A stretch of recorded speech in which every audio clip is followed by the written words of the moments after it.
ഇന്നത്തെ ശുഭചിന്തയിലേക്ക് ഏവർക്കും സ്വാഗതം. ഒരു ചെറിയ കഥ കേൾക്കാം.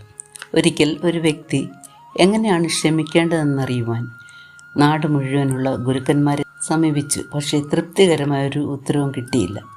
ഒടുവിൽ അയാൾ വഴിയിൽ വെച്ച് കണ്ട ഒരു സന്യാസിയോട് ചോദിച്ചു, ഗുരു, എന്നെ വേദനിപ്പിച്ച ഒരാളോട് ഞാൻ എങ്ങനെയാണ് ക്ഷമിക്കേണ്ടത് എന്നൊന്ന് പഠിപ്പിച്ചു തരാമോ?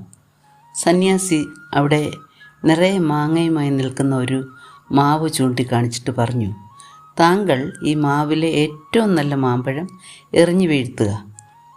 അയാൾ ഉടനെ ഒരു കല്ലെടുത്ത് നല്ല മാമ്പഴം ലക്ഷ്യം വെച്ച് എറിഞ്ഞു.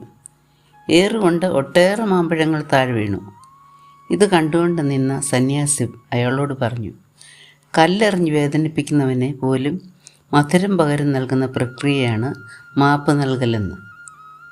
എന്താണ് ഈ കഥയിൽ നമുക്ക് പഠിക്കുവാനുള്ളത്? മുറിവേൽപ്പിക്കുന്നവരോട് ഒന്നുകിൽ പക വീട്ടാം, അല്ലെങ്കിൽ പൊറുക്കാം. പക പോക്കാൻ നടക്കുന്നവർക്ക് സ്വയം നഷ്ടപ്പെടും. അവരൻ്റെ നാശം ജീവിത ലക്ഷ്യമാക്കിയവരെ ആത്മനാശത്തിലേക്ക് അവസാനിക്കുകയുള്ളൂ.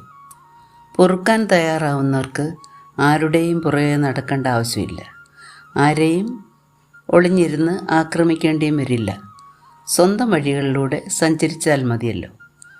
പ്രതികാരത്തിന് ഒരിക്കലും ഒരു അറുതി ഉണ്ടാവുകയില്ല. ഒന്നിൽ നിന്ന് മറ്റൊന്നിലേക്ക് തുടർന്നുകൊണ്ടേയിരിക്കും.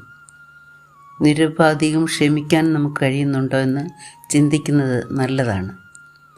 നിർബന്ധം കൊണ്ടും നിവൃത്തികേട് കൊണ്ടും ബലഹീനത കൊണ്ടും ക്ഷമിക്കുന്നവരാണ് ഭൂരിഭാഗവും.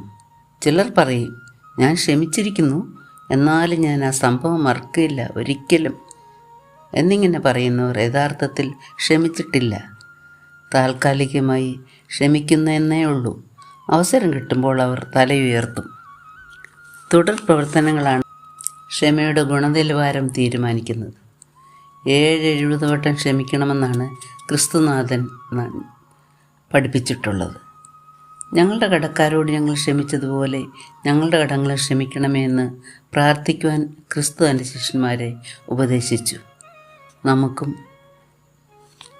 നന്മയാൽ തിന്മയെ ജയിക്കുവാനുള്ള നല്ല മനസ്സ് ദൈവം തരട്ടെ എന്ന് പ്രാർത്ഥിച്ചുകൊണ്ട് ഇന്നത്തെ ശുഭചിന്ത നമുക്കിവിടെ അവസാനിപ്പിക്കാം.